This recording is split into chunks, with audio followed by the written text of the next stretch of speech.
Order.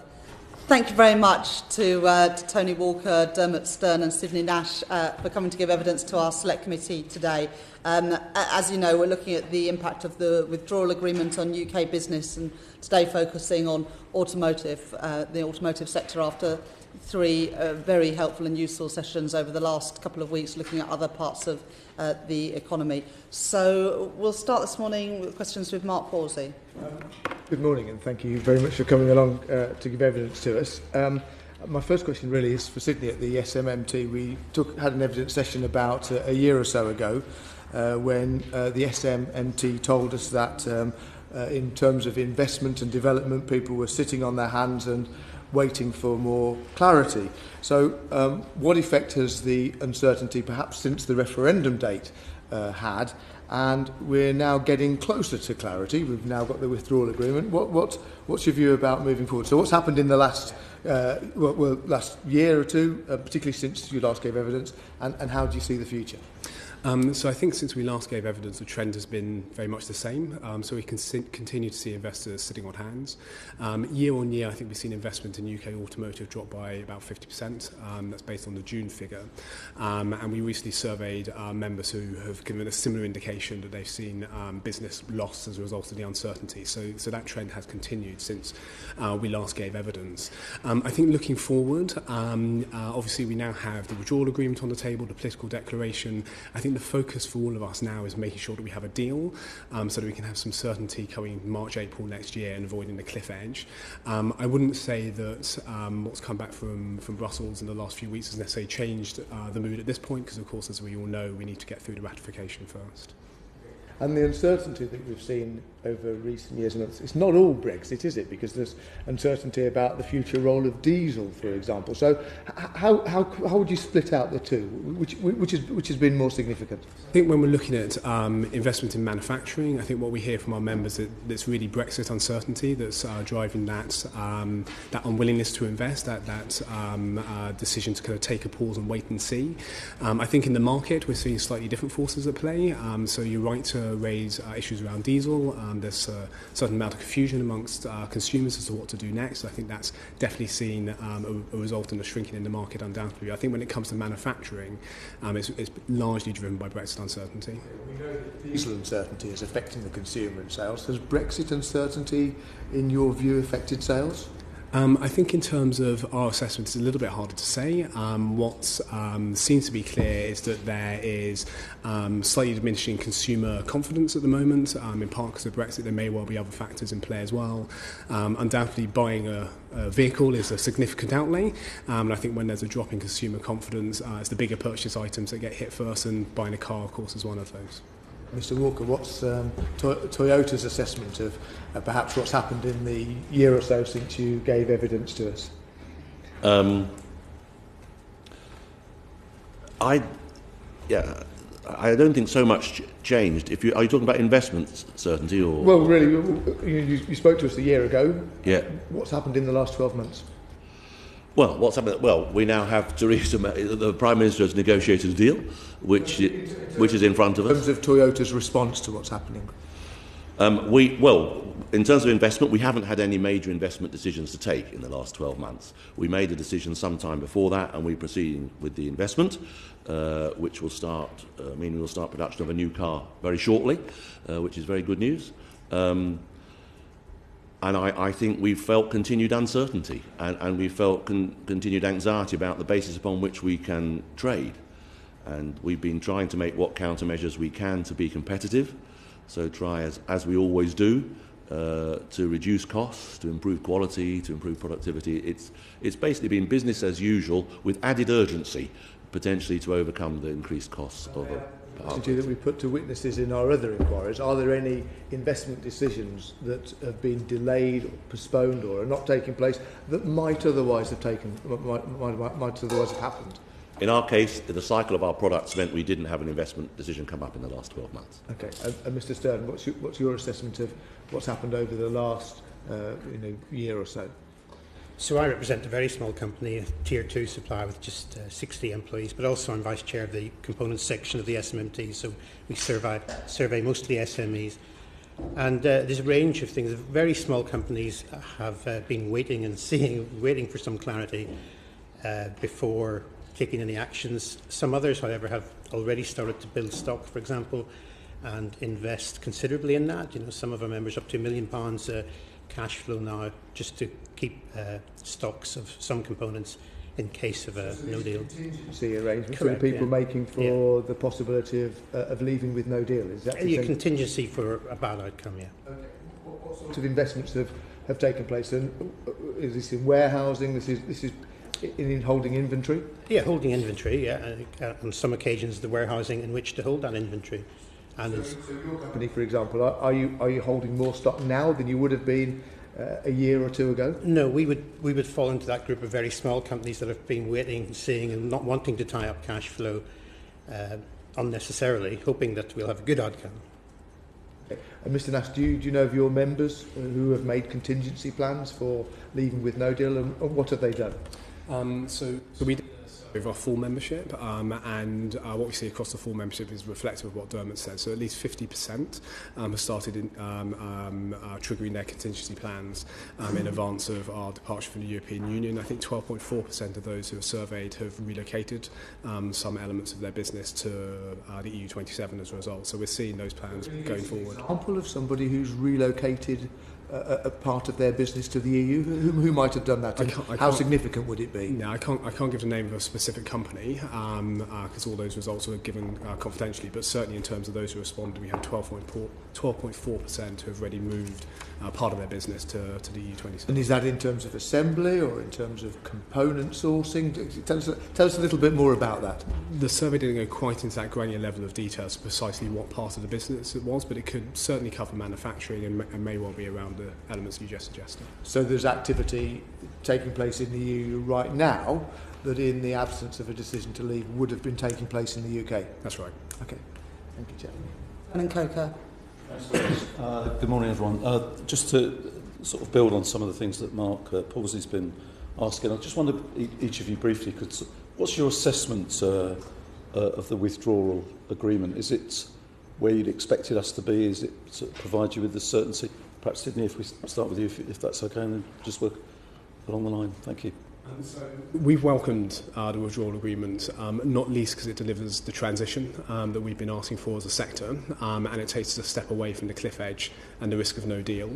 I think we've been very clear as a sector that no deal would be catastrophic for us, and we have to avoid that, and we have to have a deal to avoid that. So from that perspective, the withdrawal agreement is definitely a positive. It delivers transition. It delivers a transition that could be extended as well. I think we will need as much time as possible to have as ambitious a deal as possible. So from our perspective, that's certainly to be welcomed. Welcomed the withdrawal agreement because it avoided that cliff edge that was approaching at great speed. So welcome that. Obviously, there's parts of it. The fact that it is a transition, and what happens after that still has some questions to be answered.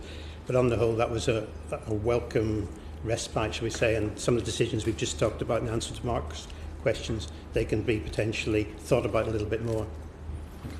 Yeah, we too absolutely welcome the withdrawal agreement. It allows us to continue trading on the same terms as we have today. It would have been, for us, unimaginable that we could implement overnight full import, export, customs arrangements like in line with WTO third country. And we run integrated, just-in-time European supply chains. We have 50 trucks a day coming through the tunnel. We use the tunnel. And we carry just 4 hours of parts at our plant. And we collect the parts in sequence to the build. And we build the cars one by one to customer order. There's no batch build. So we have to have the not just the 50 trucks a day, we have to have them in sequence, so it'll be no good if we have 49 and truck 17, for example, is missing. We will then stop. So without the withdrawal agreement and with withdrawing with a no deal, in our understanding, we'd have stop-start production for weeks, possibly months. It would be very, very difficult for us to cope with. Also difficult because the supply chain across Europe is integrated. It's also collecting parts for other plants in Europe, so very, very difficult situation for us. The value of the cars we make is £10 million a day.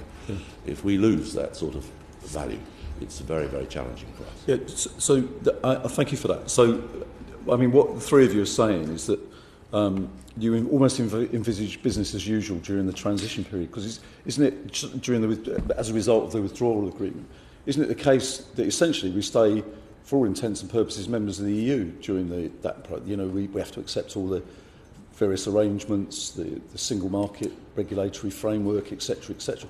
So what if I said to you that we're simply delaying the difficult decisions until another year or two, until the end of 2020?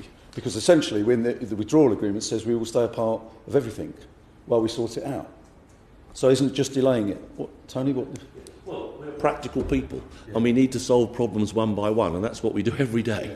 So the first problem, what is in front of us now, is the only thing we can solve. So we would like to solve what's in front of us now. And absolutely, we need to use the period after we've withdrawn and to do as quickly as possible to clarify the key things that we want. And we think we need, rather, as a motor industry, and as Toyota. And we think there are indicators in the our political declaration towards the things that are very critical for us. That is zero tariffs, and that is we have to have rules of origin that enable us to apply the zero tariffs, which means usually at least 50% has to be classed as local. We need it's a shame that we haven't got free and frictionless trade indicated, but we haven't. But what we have got is the desire to have some sort of good arrangement for the future, automated type of clearance. Some of it, a lot of it, isn't it aspirational? I mean, do you think we'll be able to be done by the end of 2020? Well, it's a pretty short time compared to other trade agreements, but as Tony said, we've got to roll up our sleeves and get on with it. I don't disagree, but it's aspirational, isn't it? We hope that this will be. So essentially, we stay a part of it and have bought ourselves some more time to try and sort it out. Yeah, correct. But I think we needed that time, so that's why we're broadly welcoming of it. Yeah, I understand that, because the no deal would be disastrous. I get that. I understand that's what everybody has said. So Sydney, if it didn't work out, is a year or two's extent, because we can extend it for a year or 2 years, I think. 2 years. 2 years is maximum, isn't it? If it doesn't work out by the end of 2020, do you think that may be necessary? As I indicated earlier, I think for us we need the most ambitious outcome from the next stage in the negotiation, because as Tony rightly says, this is part of a process. Now, ambition tends to take time. To do something really well tends to take time. So we would certainly be minded to say that if the extension of transition needs to be used, then it should be used. It shouldn't be shied away from. That we should use as much time as is necessary to get a deal that the end point is free and frictionless trade, because that's absolutely what we need as a sector. That it's time limited, that it's a year or 2 years rather than for as long as it takes. Do you think that's what it should have said? That's perhaps politically undeliverable, isn't it? Yeah. I think we have to be even quicker, because what we can't have is that 3 or 4 months before the end of the transition period, whether it's one ending at 2020 or even 2 years later, we can't have that we're facing another cliff edge. And we will need time to implement the systems, and implementing any system, customs system, any government system or private company system will take time. So we need to know where we're going as soon as possible. Is membership of the single market more important to you, or membership of the customs union? Well, I didn't know that membership of the single market was really on the table. Just occurred to me. I was just thinking. So I can say practically is it worth to say practically? So we're in a customs union with Turkey. Yeah. We at Toyota import 7% of our parts direct from Turkey by sea, from a Turkish port to Felixstowe, actually. And we never have any problems. Everything is cleared in advance, manifests are declared in advance, there's no check at Felixstowe, the parts just come straight in, and 60% of the production from our D-side engine plant is exported straight by sea to Turkey. So we have experience of trading in a customs union arrangement, and we don't have any problem with that. Okay, thanks for that. Thanks. Thank you very much. Stephen Kerr. We've mentioned frictional. So let's talk about type approvals. So what plans do you have for type approvals in the transition? And then we'll come on to in a no-deal situation. Yeah. Actually, as it happens, Toyota is using the UK to do all its European type approvals. And maybe you're very familiar, but maybe I can just say just a couple a bit wider. So there are basically 39 sets of regulations around the world, but actually 26 of those are United Nations anyway. So 2/3 of the technical regulations come from the United Nations. I'm believing those will be continuous, whatever happens. And then we have 13 for the EU.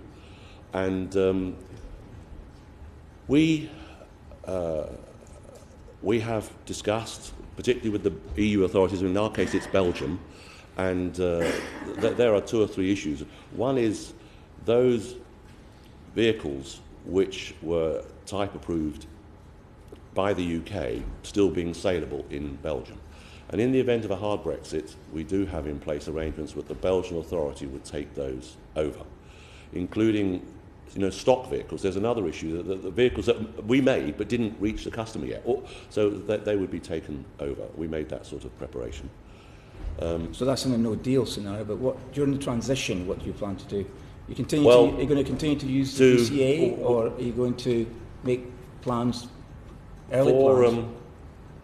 For new cars, so we will start making the new Corolla at Burniston.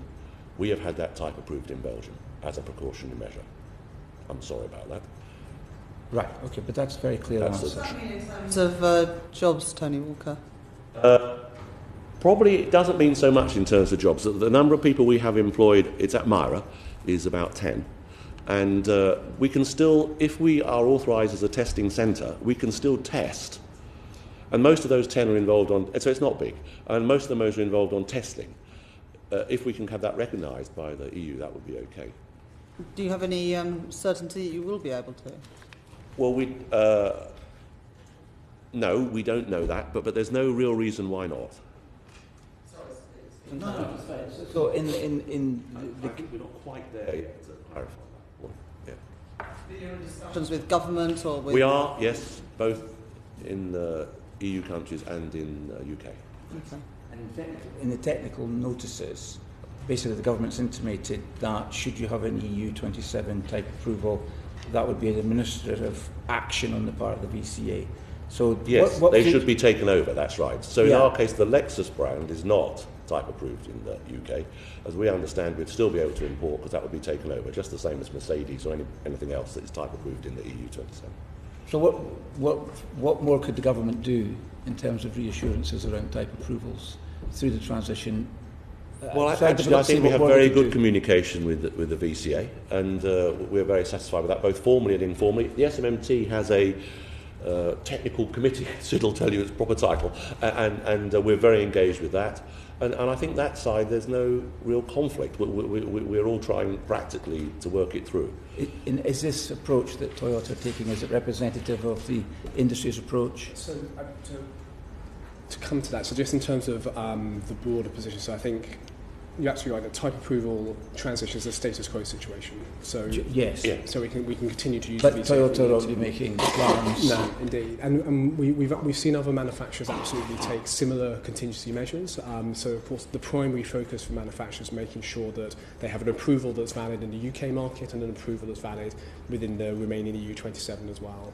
So under the no deal scenario, which of course we want to avoid, that does require manufacturers to, if they have a UK approval, to transfer that to another EU 27 authority. The EU have its own legislative proposal go through at the moment to allow for that to happen, and vice versa, as Tony's just indicated, to have an EU 27 approval transferred through the DFT's administrative processes. So in a no deal, the EU won't accept a UK type approval. Not under a no deal scenario. In a no deal.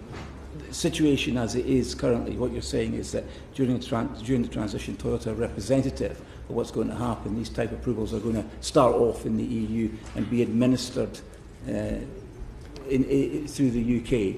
Well, if we enter the transition period as set out in the withdrawal agreement, we have status quo in terms of the market conditions and approvals. So actually, a VCA issued approval remains valid in the EU, and an EU approval remains valid in the UK in transition. Yeah. So the preparation that DFT have been doing, and on the other side that the European Commission have been doing, is for the no deal scenario. Right. And under that, you're absolutely right. The EU wouldn't recognise a VCA approval, so companies would have to transfer over. It's covered in the technical notices. Dermot, do you want to add anything to this? Well, only to say this illustrates a point that why suppliers are really interested in type approval that don't really affect us, they affect our customers, because the most important thing for suppliers above everything else is our customers continue to make the same or more volume of vehicles in the UK. So we keep a close eye on that. So again, pleased it was status quo in the withdrawal agreement, recognising work to be done because it's not covered in the political declaration to any certainty.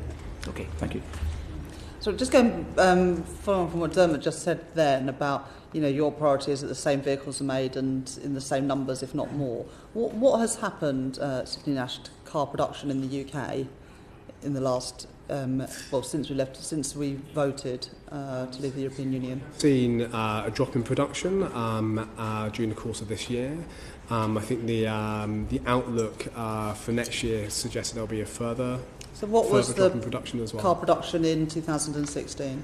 I don't have that figure to hand, I'm afraid. I can certainly provide that to the committee after this. Okay, but you say it's fallen in the last couple of years. It's fallen during the course of this year, and our expectation is for a further fall in production of about 115,000 vehicles next year. And you said earlier that 12.4%, I think, of businesses have moved investment in the last year. Operations.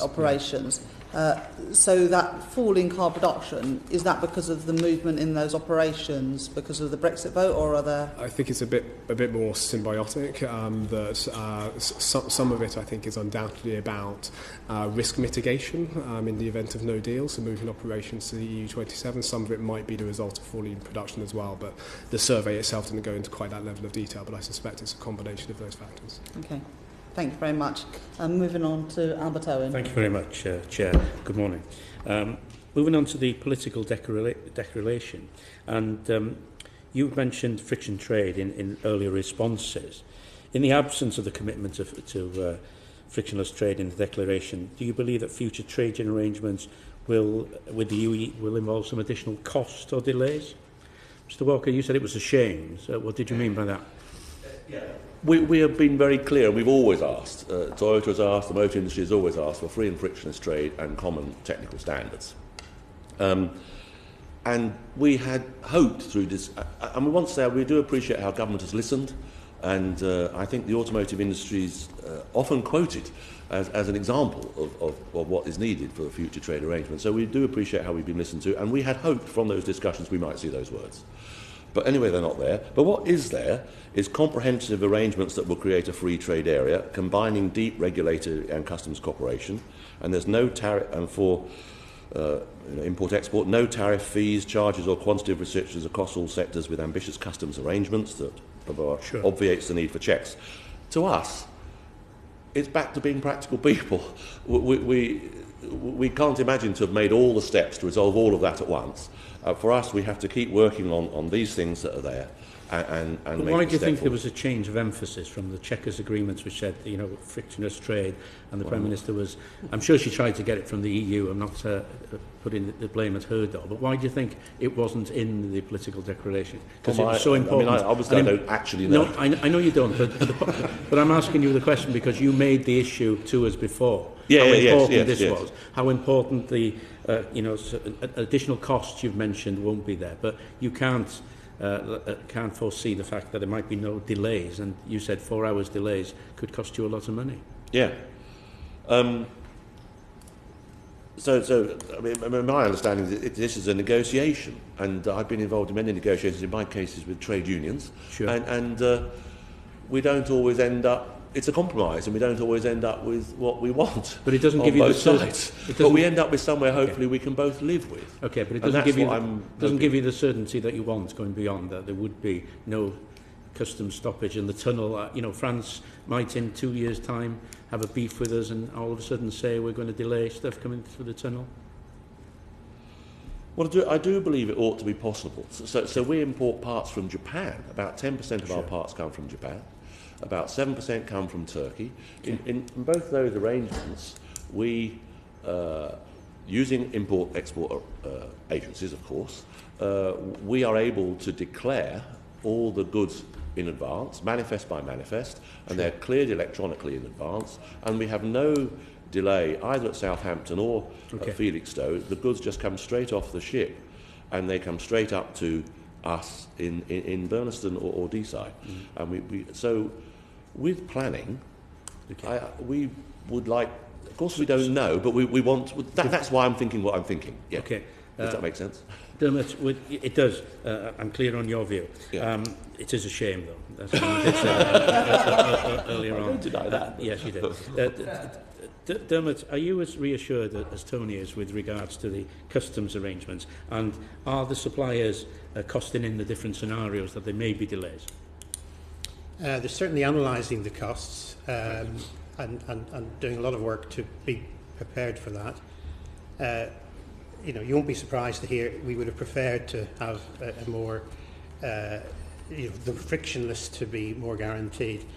But I think we're ready to work with government to try and make sure that that is achieved, because it's absolutely essential. When this analysis does occur, people quite quickly see the additional costs involved. And Sid was talking about businesses in the SME world. Several companies already have put logistics hub and some manufacturing in the EU just to try and be closer to some customers as a contingency activity. So yeah, it would have been much preferable to have had it more. Do you understand the concerns that some of us have got that we're voting next week, that these guarantees aren't there, that we would be signing some sort of blind Brexit check?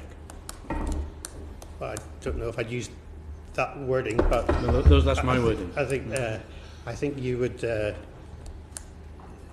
people voting will recognise that the word frictionless isn't really as strong as it was in the Chequers Agreement, so that's something we wouldn't welcome. Okay, thank you. Sydney? I think my reflection on the political declaration is that there's a clear call for ambition in the declaration, and both sides saying that they'll use, I think it's their best endeavours to deliver on that and to deliver on it quickly. We've spoken about how long might be needed. So I think, I look at that and I take encouragement from it. Absolutely, an explicit statement saying that we'll have frictionless trade would have been welcome, but it's not ruled out, and the government being very clear to us as an industry that remains their ambition. That frictionless trade is the end point they want to deliver, and that's the end point that we want to see as well. And as Dermot says, I think the onus is on all of us now to kind of work together to deliver on that at the end of the next phase of these negotiations. Okay, so just the final comment is, you both, three of you said similar responses. Will you, at this juncture, we understand you can only go by what's there, but going forward you will be lobbying the government and the EU to come to further arrangements to have a fully frictionless trading between the EU and things. Would you be continuing that? Okay. Yeah. It's quite straightforward. Thank you. And you'll be maintaining the different scenarios and analysing them going forward. Yes. Okay. Thank you. Thank you. Antoinette Sandbach.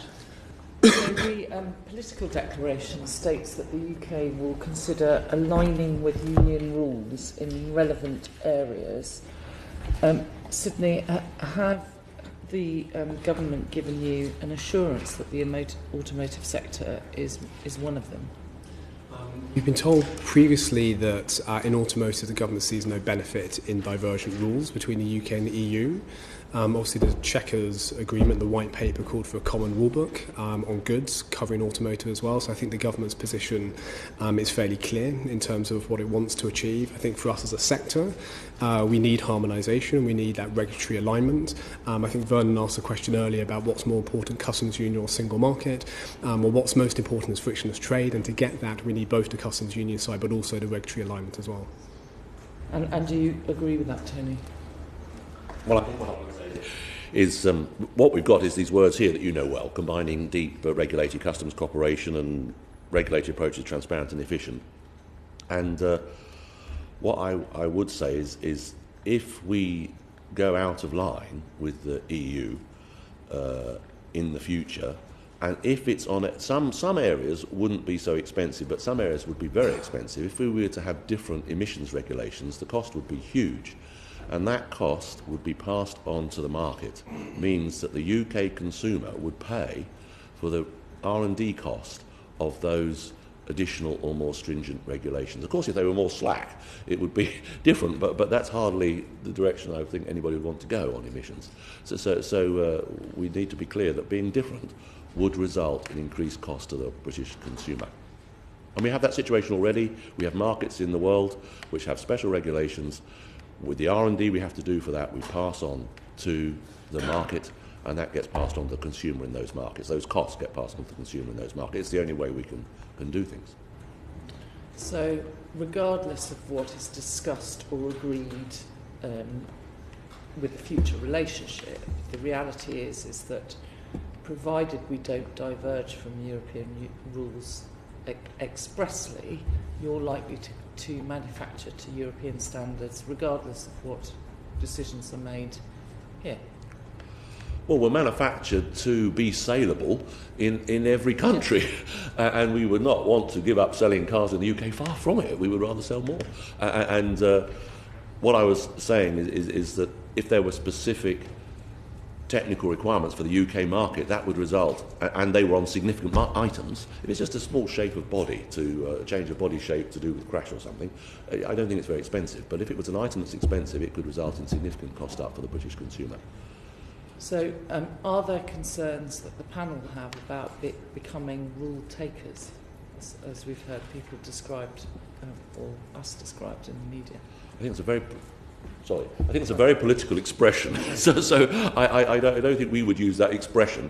But we have had no difficulty in Toyota, or I think in the wider car industry, in being innovative or in complying with EU regulation in the past. And there's no reason to think we would have difficulty in the future either. I heard discussion saying that, does EU regulation stifle innovation? Well, I really don't think so. I mean, look at the German car industry. There's hardly a more innovative car industry. And we have no evidence for that view. I see you nodding, Dermot. Do you agree? Yeah, we want the same rules as Europe. There's kind of a more non-evidential but emotional thing that, well, we're a very proud industry in Britain. Had a very successful car industry. We'd like to be influencing those rules very much. That's the angle I would come at it from. I think the only thing I'd add is when one looks at how rules and regulations are set for the automotive sector, so we have a level above the EU, at the UNECE, where the UK will still play a role, will still be able to shape those discussions, and will continue to do that undoubtedly. Of course, the EU remains a regulatory powerhouse. As Tony's already indicated, we'll have to build to those standards. It is our biggest market, so we need to sell in that market, so we have to build to that standard. We believe that as an industry in the UK, we have unique insight and expertise that we can bring to the discussion in Brussels. We'd want to still be able to shape at a technical level those regulations. And it's notable that in the text of the withdrawal agreement for the terms of transition, there is the option for the UK to be invited into technical discussions to still be part of those, even when we've left the club. And I think it's very important we take advantage of that and create a relationship that still sees us shaping these rules at the EU level as well as at the international level. And in terms of transition, how soon is real clarity required on what we're transitioning to? So if the negotiations carry on to 2022, for example, is that going to be an issue for the automotive sector? Yes. Because we will anyway need, particularly for things like customs clearance and so on, we are sure we will need some sort of mechanised automated system, and it will take time to develop that and take time for us to implement that. So we would strongly ask that the transition period doesn't become the negotiation period, and we would strongly ask we don't end up at 3-4 months to go, a bit like we are this time, with another cliff edge, with giving us very short time to implement. Thank you. Sorry, please do speak. for coming in. I'd like to talk about skills and the workforce for a little bit, if I may. Obviously, skills shortages have been a challenge in the sector for a while. I understand there are around 5,000 vacancies in the industry. So, obviously, ensuring that gaps and skills shortages are filled is really important as part of this process. How satisfied are you with the proposals around the access to skills, in particular some of the issues around non-discrimination between EU nationals and others, temporary stays for business purposes in defined areas, the classification of some workers as unskilled? What further clarity would you like to see from the government? And I'll start with Toyota's, if I may, and I'll work along.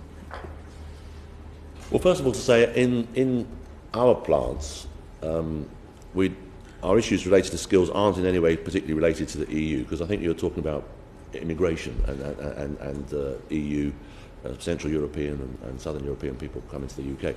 So our workforce is very stable and very long service and those sorts of things. But in the supply base, and Dermot's from the supply base, but in the supply base, when you get down to, well, some first tier and even second and third tier, they have very high ratios of EU migrant labour, and that does turn over as well. And I'm the most extreme case I'm aware of is a supplier that supplies to Toyota has 80% migrant labour. That's because of the town they're in and where they are in the country, and it varies, I think, by region. My understanding, and I don't know the detail, and of course not, but my understanding is it's not proposed to stop the arrival of migrant labour, but it is proposed to control it against jobs. So long as that system, it's back to the previous point about transition, if that system can be clarified in sufficient time and we can understand how to work it, then why can't we make it workable? We ought to be able to make it workable. We as a car industry ought to work within that sort of political or social imperative. So I would say let's understand the system as soon as possible. And regarding jobs also, that actually I think in the supply chain they are starting to find labour shortages. Dermot and Sydney will talk more about that. And my understanding is that as people are going back, and I certainly know certain suppliers this is the case, some people are starting to return back to their home countries because of the uncertainty, and then the replacements aren't coming as they used to in the past. So I think we have seen that change in the last 12 months or so. Are you seeing those changes? Yes, suppliers would typically have at least 15% and as high as 80%, as we've heard, of EU workers. And some of those have skills that are very hard to replace because they're in short supply in general in the UK. So when I read details around the proposal around a salary of 30,000, many of those roles would sadly be under 30,000. Exactly. So I don't think that's an answer. If I can be blunt, it should be based on skills, not salary. Yeah. Thank you. That's really helpful. I should have said that. I sort of hinted that in my question about the classification of unskilled. I thought that was really important. Thank you. And Sydney, does that reflect your perception as well? And are you seeing any steps within the sector to try and upskill and train people within the UK labour market already? So I think what Tony and Dermot has said does reflect the view of the broader sector. In terms of what we do as a sector, we're fully committed to deepening and improving the skill set here in the UK. We're committed to apprenticeships, always have been and will continue to be so. And we want to have the skills locally, we want to develop the skills locally. In some ways we're victims of our success because we've grown as an industry, and that puts a demand on employment, and as has been said, one has to look elsewhere. And sometimes there's skills that we can't find in the UK, and we look elsewhere for those as well. I think looking forward, you initially asked about kind of certainty. It seems to me at least that will come from the government, that they will set our new immigration frameworks. We await the white paper to get a clearer sense of what that framework might look like. But as has already been indicated, we are a European industry, or a European workforce to boot. And in the same way that we need to move goods freely, we do need to move our people freely as well, whether it's to deal with emergencies on the line, you need to get the right engineer in overnight to fix it, or to launch a new product, which means international team coming in to do that. So we need to have that flexibility if we're going to continue to be competitive, and that's ultimately what it's about. It's about the competitiveness of the sector here in the UK. Yeah, thank you. So your message to government ahead of the white paper would be flexibility. It would be around not sort of declassifying people under £30,000 as unskilled. What else? You've got a chance here to help shape that white paper coming forward. Anything else you'd like to pressure government or ask government to make sure is a priority when it comes to immigration in your workforce? I think those 2 points are critical. Okay. I think we have provided, through the SMM Tea, evidence to the Migration Advisory Committee, and that in the main covers those points. Okay, great. Thank you. Thanks, Jeff. Thank you very much. Sir Patrick. Thank you, Chair. The SMMT has said that a no deal would undermine the industry's ability to operate and cannot be an option. Is that still the position of the SMMT? And when you say, what do you mean by that? I think the critical issue is about what happens at the border under a no-deal scenario. So I don't think we've seen anything to suggest that under a no-deal, so absolutely nothing's agreed, that we can avoid friction at the border. And Tony's already indicated from a Toyota point of view how critical it is to get the goods just in time. That applies for the whole sector. So we have 1,100 trucks on average every day delivering to automotive plants and engine plants in the UK from the EU, delivering just in time and just in sequence. It's only a minimal amount of delay at the border that starts to disrupt that and starts to impact on the ability to produce vehicles and ultimately then impacts on jobs. So that's the risk that we face in the event of no deal. You get grit and friction at the border that's not quickly resolved, and that will have a serious and negative impact on production in the UK. So you're saying across the whole industry, because Tony used a figure a little while ago, 50 trucks to the Burleston factory. You're saying 1,100 trucks across a day. The whole industry. What happened in 2015 when there were significant delays at the tunnel? How did that affect you then? Quite negatively. It's slightly before my time in automotive, but we've seen this before. What happens when you get the delays? Inevitably, people try to find other routes in, but everybody's doing the same thing. So the problem gets shifted about, but not ultimately resolved. And it does result in either slowing or possibly stopping production. You don't want to do it for long, but any stop in production is incredibly costly and impacts negatively on non-competitiveness. But it was quite significant in 2015. Tony, you were in post in 2015. Yes. No, can you recall what happened then? I can. We had considerable trouble, and we didn't want to make huge noise about it, but we had to stop production several times. We had huge difficulty because of the sequence issue, and it took us about 2 months to get back to where we should have been when we had the major disruption because of trucks out of sequence, and we had huge build-up of parts. All our trucks, we have no warehouse, everything sits on trailers. We had parts in trailers in the yard, we had parts in trailers in somebody else's yard. Because we couldn't bring the truck forward that we needed, we had huge disruption. We accidentally imported 48 refugees in the back of our trucks, by the way. They jumped in. Can you give me a bit of a picture of where the cars from Burleston go to, as far as how much go to Europe and how much goes outside the European Union? Yes, so basically we export 90%. 82 or 3% is going to the EU, and the rest is going to EFTA countries and Turkey, basically. And as far as goods coming in for use, you've talked to us earlier on about goods coming from Turkey. Yes. What about other countries outside the European Union, or would you say it is the European Union, Turkey, and Japan? That's right. Basically, would be your. That's right. What about the SMMT for talking much broader across the whole industry? The majority of components coming in are coming from the EU, and like Tony says, from Turkey, where we have a particular trading relationship. So the vast majority, if it's not sourced locally here in the UK, is coming from the EU, and then depending from manufacturer to manufacturer, those third countries will top up the rest, but it slightly depends on the manufacturer where it's coming from. And likewise with exports? Our exports primarily go to the European Union, yes. For finished vehicles, absolutely. But you'll do a lot outside I'm just wondering about what the position is outside the European Union for the cars that you export outside the European Union, and what happens there as far as tariffs are concerned. Under what scenario? On our exporting to other countries that sure. we've... so that's currently the case. Yes. So in terms of other countries, third country markets, tariff scenario varies, broadly depending on whether or not we have a free trade agreement with the market in question, so an EU free trade agreement under which we currently participate as the UK. So with South Korea, for example, we're heading towards zero tariffs there, and a number of those agreements that matter to us.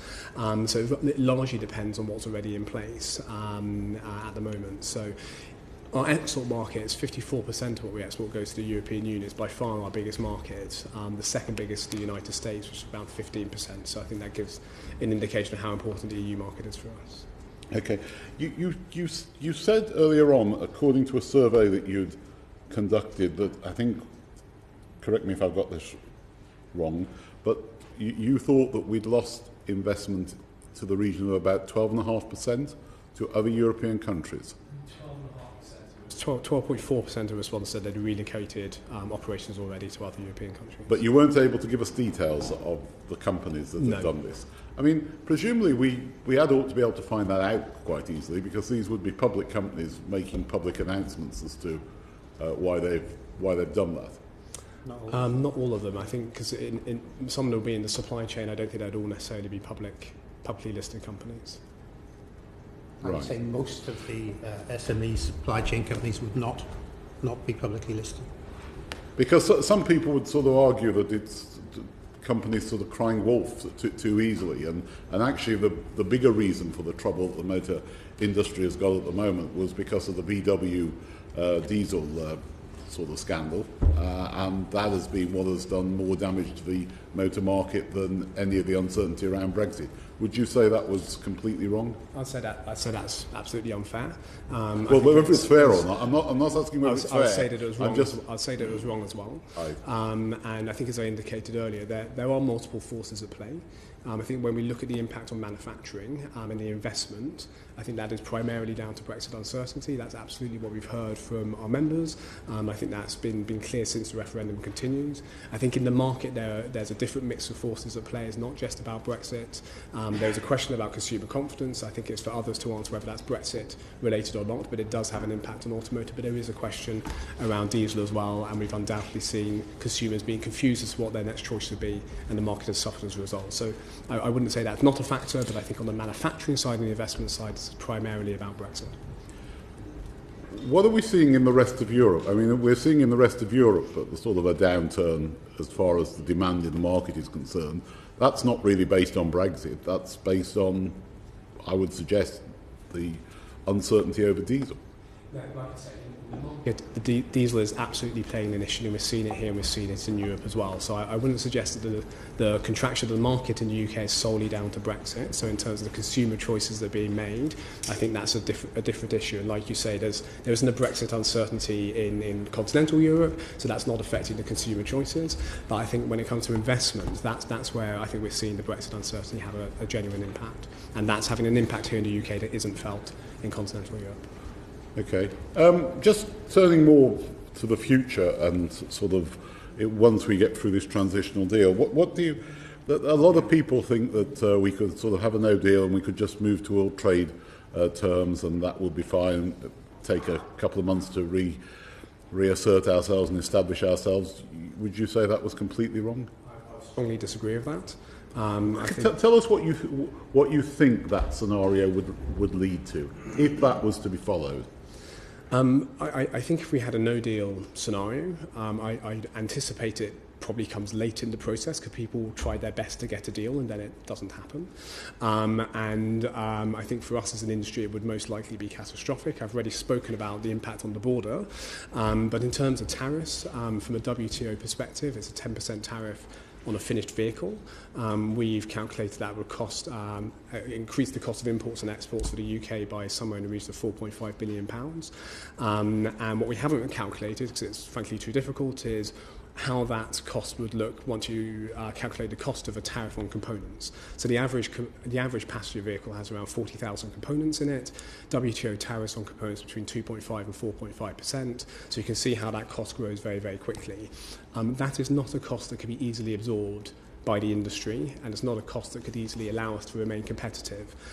So I think, as we view it as a sector, no deal is not something that could be easily managed. It would have a serious impact on us in terms of our productivity, our competitiveness, and ultimately on jobs as well. How long that scenario would last for, I think is hard to say.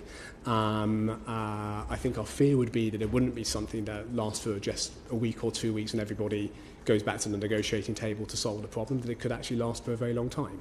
And each additional day is more cost and more damage to the industry. So it's a very serious risk for us.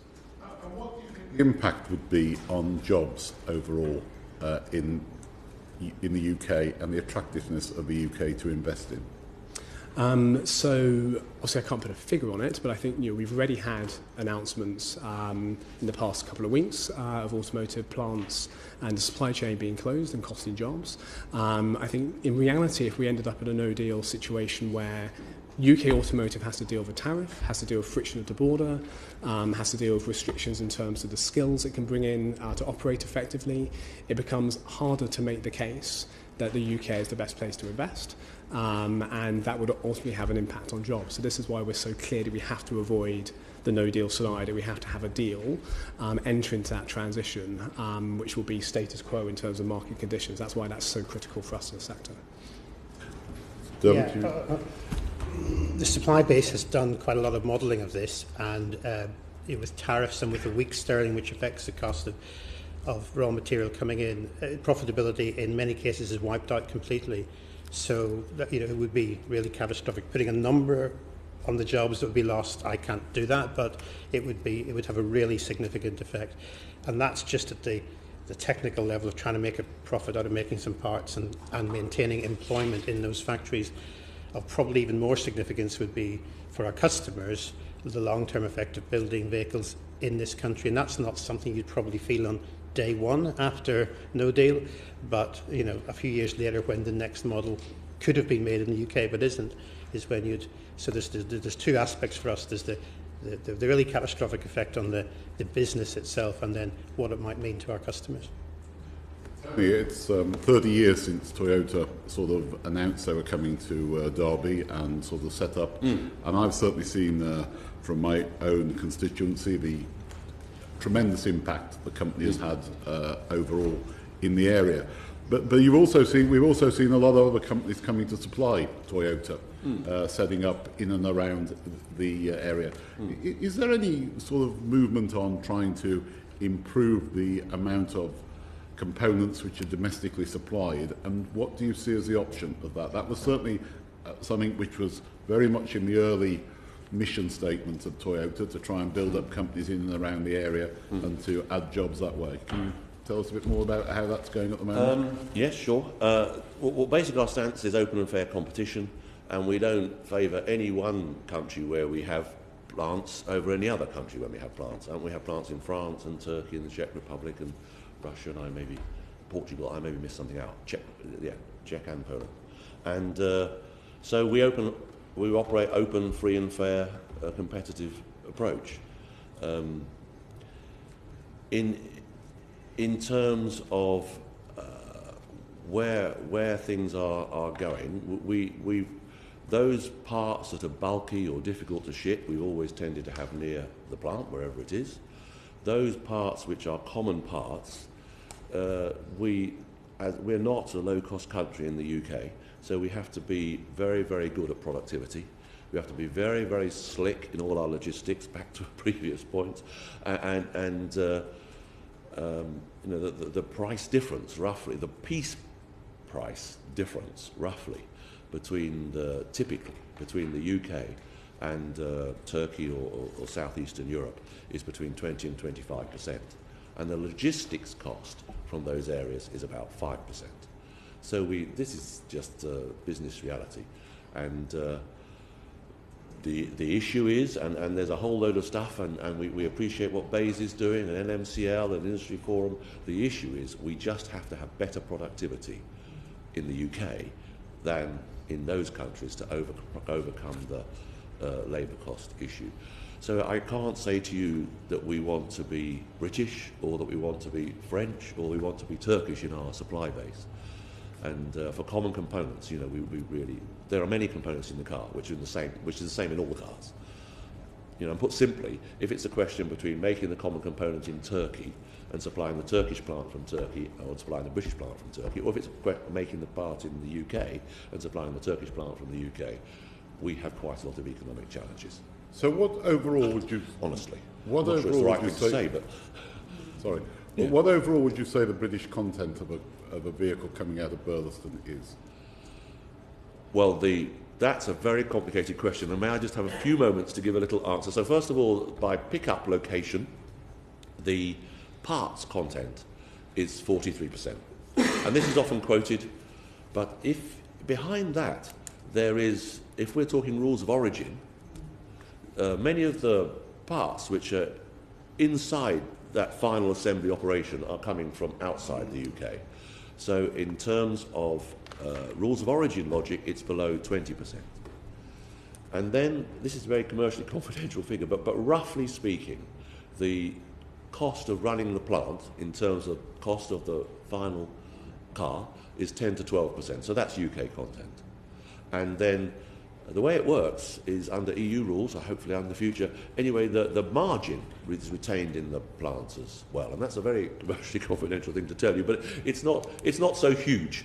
So there's a margin on top of that. So roughly speaking, if you talk totally UK content under rules of origins rule, it's something under 20. It's plus around 10, and maybe it's something like 5. So maybe it's around 35 or something like that. Of course, if we... What was that last number? 35. Around 35. 35% is what? UK content, if you add up the UK content of the supply base, plus our content in the plant, plus the margin we can retain in the plant. For the rules of origin, are you saying... We would be below, significantly below 50%. So it'd be about 35? Yes. Yeah, okay. But please treat that with caution. We won't tell anybody, Tony. So anyway, what I mean is, last time I looked like that. It'll stay a secret if you say it in the comments. Yeah. Could you just, Tony, perhaps give me a rough idea as to the total wage bill? So how much is fed into the economy as a result of Burleston? If you can't, I fully accept it. But I think it's quite an important figure, actually. This is very much the last time I looked, and I haven't had operational responsibilities for a while, but I think it's around 110, 120 million, something like that. Yeah. Just in our wage bill at Burleston and Deeside. Okay, thank you. Like, of that order. Dermot Stern. Yeah, thank you. I just want to add a little bit of colour to what Tony's just said. If Tony were to buy a part from me, which sadly he doesn't, but after his comments about Turkey, I'll be in full selling mode outside. But so yeah. I'll see you afterwards. No, the price of that part, say 65% of it would be material. Of that 65, 35 of the 65, we would have had to have bought from the EU because that material is just not available in the UK. So hopefully that adds a bit to the picture Tony was painting. That's why it's not all. Can I just follow up very briefly on this rules of origin thing before handing over to... let me just say something very briefly. How important, Tony Walker, and for the SMM Tea, is it that future trade deals accommodate these rules of origin issues? Because... so just explain that to me. You say crucial. What would a free trade deal need? You can only get zero tariffs if you have a certain percentage of local content. And there is no trade deal in the world that has less than 50%. So if we take currently our local content, EU and UK aggregated, is probably around 70%, like that sort of area. But if we then split it out, neither will achieve 50%. We have to aggregate it or accumulate it, it's called. Mm. And are you in conversations with government about... Oh, absolutely, yes. And do you get any indications of... Well, no more than you. Yeah. I mean, I think our role is to input our facts and figures and to explain and to, say that if we had 10% tariffs, it would be huge impact. It would be impact for the British consumer where the cost would go up. It It would be impact for our EU sales where our selling price would have to go up, so our volume would go down, because it was being a market where the market had not moved. The UK market would move, presumably, because most cars are sold here imported. The EU market presumably wouldn't move. So, we would be hit twice. So this would matter both in terms of a free trade agreement with the European Union and free trade agreements with the rest of the world, because presumably for the free trade agreement, if we were going to do one with the EU, would also have to reflect these issues.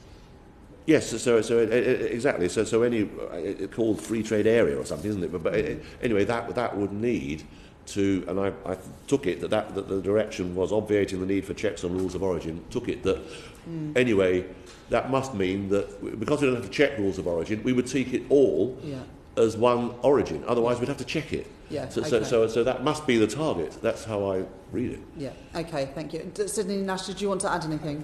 Yeah, I think I agree with what Tony said. So the key thing is about originating content. We need to be very precise with our language. So the local content is slightly different. It's about originating content. If we look at what the government's doing in terms of existing third country trade deals, so replicating them, so allowing for this kind of grandfathering, if you will. If they only grandfather in terms of the text, but we don't have accumulation with the EU in terms of rules of origin, then as Tony says, we don't get the preferential tariff rate. So it's the key that unlocks the preferential rate. So it's absolutely critical for us as an industry. Okay. Albert Owen. Very briefly, in an earlier reply, Tony, to Sir Patrick, you said about the breakdown of your exports to EU and EFTA. Is the EFTA trade frictionless, and what additional cost is there of exporting to that? No, it's basically frictionless, yeah. Yeah, it is. Yes. Completely. As far as I know, I never heard of any issue related to that at all. That answers my question. Do you have some insight? I don't know. As far as I never heard of any issue related to that. Thank you. Mark Borsing. I just want to ask a quick question of Tony. Sorry, Tony, you're on the spot and you're being very frank and very helpful with your replies. But Sir Patrick's question about Toyota setting up in Derbyshire 30 years ago leads me to ask, how important was the ability to access the European market in that decision at that time, and by implication, therefore, how significant would be the loss of that access? It's very famous in Toyota. It's on the wall in the plant at Burnaston that there was a meeting between Margaret Thatcher and then head of Toyota, who was called Shoichiro Toyoda, and Margaret Thatcher said to him, "Come to the UK because this is the place you can build cars as part of the EU and export to the EU, and you've got free and open arrangements." And I think it's very well known that maybe Japanese business leaders, I don't know specifically Toyota, but felt very disappointed by the referendum result. And I saw in today's paper, Abe, the Prime Minister of Japan, talked about the need for predictability and stability. And, that's where we are. We want certainty over uncertainty, all those sorts of things. Thank you, Chair. Thank you all for your very candid comments. Do any of you believe that the deal that's on the table that's been put to Parliament this week offers a better future than the settlement we have now? No. So I think... Well, single market must be the best, because it's absolutely weird. Sending a car from Burnaston to Berlin is the same as sending it from Burnaston to Birmingham. And moving parts in the other way is exactly the same, and moving people is exactly the same. So that's single market. No, we're fine. Sorry, Peter, but I thought you should. No, it's fine. It's fine. I mean, we just need to bottom out some of these things for clarity. There is going to be a temptation, because of the fear of no deal, there is going to be a temptation in lots of different sectors to accept any old deal just because it provides some kind of certainty, even though that certainty might lead to disinvestment into the future. And that's the worry that many of us have as we look into the long term. Do you accept, and Dermot, perhaps starting with you, do you accept that whichever way we go forward from here, there will be a period of uncertainty? If the deal passes through the House this week, we will then enter a 2-year period of negotiation, followed by a potentially unending period of negotiation following that. Should we move into no deal, clearly there will be a period of tumultuous uncertainty. And then the third option is obviously going back to the people for a vote, which some people point to as uncertainty, but compared to the others, I don't see any other sort of greater degree of uncertainty. So, whereas I know that some of you are inclined towards accepting a deal, do you accept at least the premise that there is no way forward that offers complete clarity into the long term? Yes. Yes. I could say why I say yes, but I think I'll give a slightly more nuanced answer. I mean, we understood the process, and we understood that a full trade negotiation couldn't be done during the Article 50 period. Yes. So in that sense, we're not surprised by what we're offered. So the withdrawal agreement does give us certainty. It gives us certainty as to what would happen in March next year, and as we've already said, that's absolutely critical for us. In terms of where the end point is, you're absolutely right. We need to enter into a new negotiation. This is a process. It's only beginning now. We take hope in the ambitious elements of the political declaration and what we hear from the government, and we hope to deliver on that as the end point. But you're right. We can't know in March next year what the world will look like in 2021 or 2022. We still need to shape that world going forward. One more investment period of 2 to 3 years, in other words, the deal with certainty. Okay. It's quite that. It's that we're practical people, and we know we have to progress things step by step. And it's very unusual that we can take 3 or 4 steps at once. Yes. In our lives, we're used to taking one step at a time. So one step at a time is the withdrawal agreement and the outline for the future. And then we progress and work hard on the next step. So it's a little different nuance, I think, to the way you put it back to us. So expand on that then. So are you saying that even though you're taking one step forward, enabling to take one step forward, even though it's going in a direction that is detrimental to your business, is preferable to having a period of uncertainty? Single market's off the table. There was a referendum, and this is not our job. This is it's a very difficult job. This is the politician's job. So our job is to work within the framework that society and politics provides. So that's what we're doing. So we've always been clear that we would have liked to have had the referendum result the other way. There's no secret about that. But it didn't go that way. So where we are now is we have to deal with the reality, and the reality is no deal would be disastrous. We get the ability to trade on current conditions till the end of 2020, and we get that time period, hopefully as little of it as possible, and as soon as possible, we get more certainty. And so for us, anyway, we have certainty for the period to the end of 2020. That's much better than further uncertainty. And we have a direction of travel for the future. That's much better than the confusion we've had. I don't think I'm alone in business saying that. I think most of the country would say that. At least some direction is better than the continuous confusion. And if the direction's not perfect, but to say because it's not perfect, we should go back to square one, is not understandable to us as business people at all. But Tony, what I'm saying to you is, you just said that the single market is not an option. If this deal is struck down by Parliament next week, everything's an option. So, what we would rather have certainty than continuous uncertainty. So you'd rather have certainty with the single market off the table than going back for a 3-month period of going back to the people to consult them as to whether they want this deal, which could end in a remain and being in the single market. There's an awful lot of coulds, lots of ifs, and we've been very clear. We think the right thing to do now, but it's up to the politicians, and we respect that, but we think we have the right to say our opinion, and you kindly invited us here, and we think the deal should be ratified.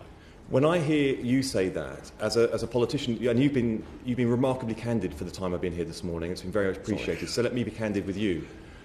The difference between your position and mine, corporately, is that I'm here in Britain.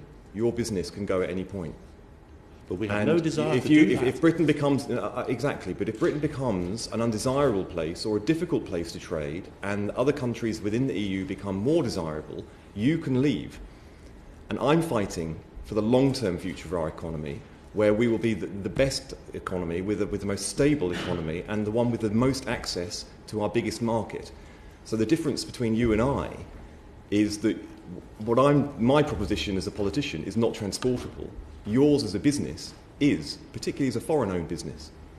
Do you accept that? Yeah, of course. Not really, no, because that's all the people we employ are British. I have worked 41 years in the British car industry, which is far too long, really. And all that time, we have tried to make a successful business, and we came back from the brink. And I was in another car company in the 70s, and we used to have wildcat strikes most days, and we have made huge recovery, and we have and car plants are not transportable.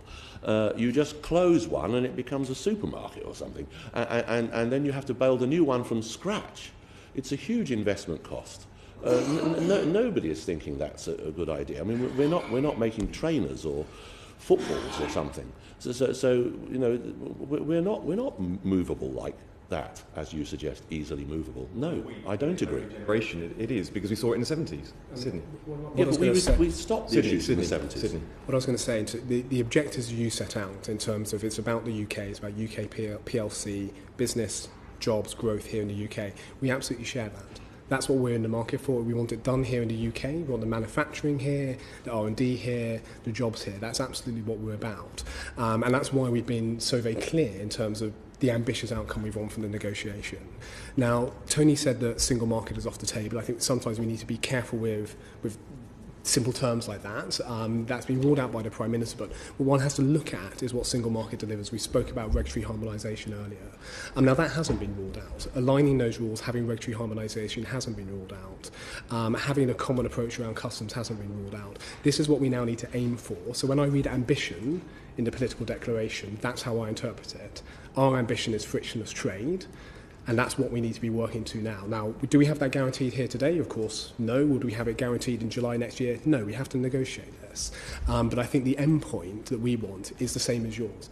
As ambitious as possible, as ambitious as we need, because that's going to be the best for the UK automotive and the best for jobs here in this country. Okay, so let's just talk through the progression here. For the first year of the negotiations, the promises, and I don't use the word lightly, made to Parliament from the dispatch box, from the Prime Minister and the Brexit Secretary, was that we would have frictionless trade. Frictionless trade. After the first year of negotiations, we moved to a phrase as frictionless as possible. Now, in this declaration, we have the promise of as close a trading relationship as possible. So could you talk me through that, because most people out there don't see the nuance, they see the nuance in language, but it doesn't mean anything profound to them. To your industry, what is the difference between frictionless trade and as close a trading relationship as possible, which is what's being put before Parliament now? So I think what I'd say is they're not legal terms of a legal meaning, and nor is the political declaration a legal document. So what we have to look for is the ambition that's being set, by both sides, I should add, and delivering on that ambition. Now, as I said earlier, no frictionless trade isn't quoted in the political declaration. We'd much rather there's an explicit commitment to frictionless trade. But it's not there, but nor is it ruled out, and the government being clear to us that their ambition is still for frictionless trade. So we can only take them by their word and hope that they deliver on that, and we will work with them and work with the EU to deliver on that as well. So the future of your industry is based on hope, from words from a Prime Minister that won't be in office, from a declaration signed with an EU administration that will not be in office next summer after the European elections. You know, is that the kind of, you know, that's good for you? You think that is the height of your ambition? You know, that you cannot aspire to greater than that? Well, I can't comment on what might happen next, either in politics here or in Brussels. But what we can deal with are what we see on the paper and what we've been told. And as I said, we're still at the beginning of a process here. We always knew that the future relationship wouldn't be negotiated until the UK had left the club. There's still a lot of work that needs to be done. Doors are still open, avenues are still possible, and we aim for the most ambitious outcome. So yes, I do hope for the most ambitious outcome, because otherwise I wouldn't get up in the morning. Thank you very much. I think everybody around this table, either on this side or on the business side, are absolutely determined that we keep high quality, high skilled, high productivity jobs in this country. There's a huge amount of uncertainty ahead of us, but similarly I think we all share that ambition and that hope, Sidney Nash, that we do secure the frictionless trade that ensures that those jobs and those skills stay in this country. And there's big decisions to be made, both by politicians but then by businesses as well, about that future investment. And Sidney Nash has given us some examples today of a business investment that has already gone overseas. I think we all want to end that uncertainty, but also secure an agreement that means when businesses, whether that's Toyota, the supply chain, and all the members of the SMM Tea, when they make business decisions in the future, they will see Britain as the very best place to invest, because we have access to those markets and the certainty that we have that. So big decisions to be made, and obviously people have different views about how to get there, but I think you can be assured that we all have that same ambition and goals and hope. So thank you very much. We really appreciate you coming to give evidence to our Select Committee this morning. Order, order.